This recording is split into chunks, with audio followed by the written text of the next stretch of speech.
Well, you said that they had an abusive relationship that went both ways. Like you said, in the car, she punched him in the face with a ring on that, I guess, cut him. No, I didn't cut him. I didn't cut him, but it left an impression, right? On his face. And both of them were hit each other, but him more than her. No, I'm not. I'm going to say, when I say hit each other, I'm going to say it's one or two incidents she hit back. But let's be real, Vlad. I've had fights with my wife, you know what I'm saying? And she can hit me. It's nothing compared to if I was to hit her. Yeah. You know what I'm saying? So when I say that they have an abusive relationship, I say sometimes she did fight back. But when I say fight back, this is after years. Yeah. This wasn't like the beginning, because at the beginning she would just ball up and crawl up.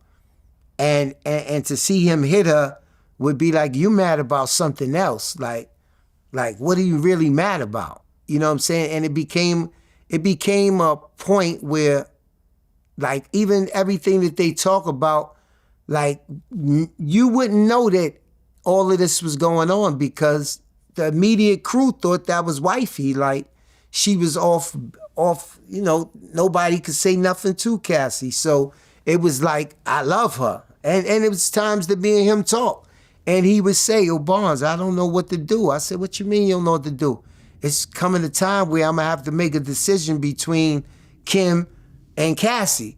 You know what I'm saying? Shorty want to get married. You know what I'm saying? And I remember one specific time he asked me that. We was in the Hamptons, and I gave him an answer. And I said, even though you love Cassie, I said, Kim is your ride or die. She got the kids. And what I didn't know was, and he didn't know, is that he butt dialed Cassie. And the next week, Cassie came and told me, she said, "Barnes, I heard you." I said, "You heard what?" She said, "I heard you tell Puff to take Kim over me." And I was like, she said, "Nah, don't worry about it, don't worry about it." And we never spoke about it again,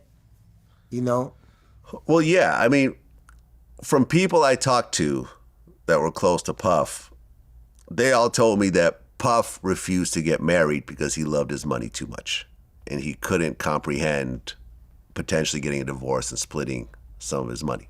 He told me that out of his own mouth. He said, "I'm not giving nobody 50% of what I got." Yeah. From people I've talked to that were around Cassie during this time, Cassie really wanted to marry Puffy. And I remember a private conversation I had with someone, an executive that everybody knows.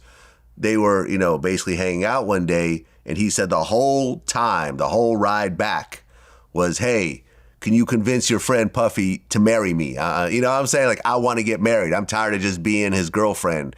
Can you talk to him, convince him to get married?" She wanted to marry him, but he never wanted to marry her. I agree. Yeah. Definitely. During these abusive situations, you would sometimes take Cassie to the hospital? Yes. To the Beverly Hills Hospital, and you would go the through back the back door. The back entrance, yes.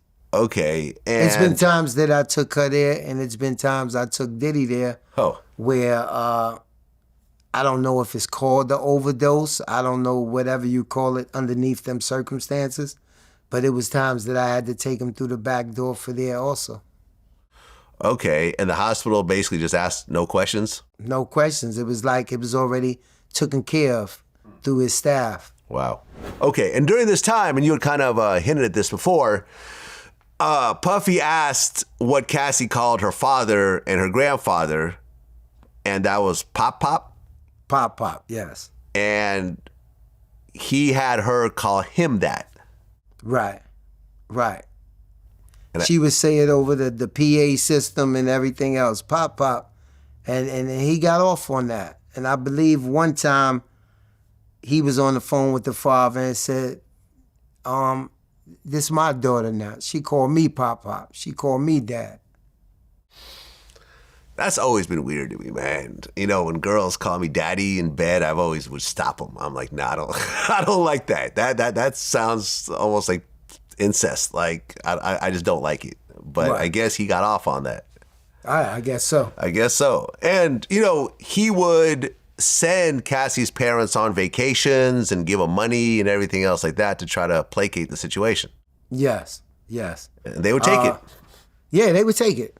They would take it, and her brother came and I think he gave her brother a job working with her. You know what I'm saying? He would do all the things to calm it down, to satisfy, especially after they had a big blow up or a big fight. And he felt like the mother and father knew about it.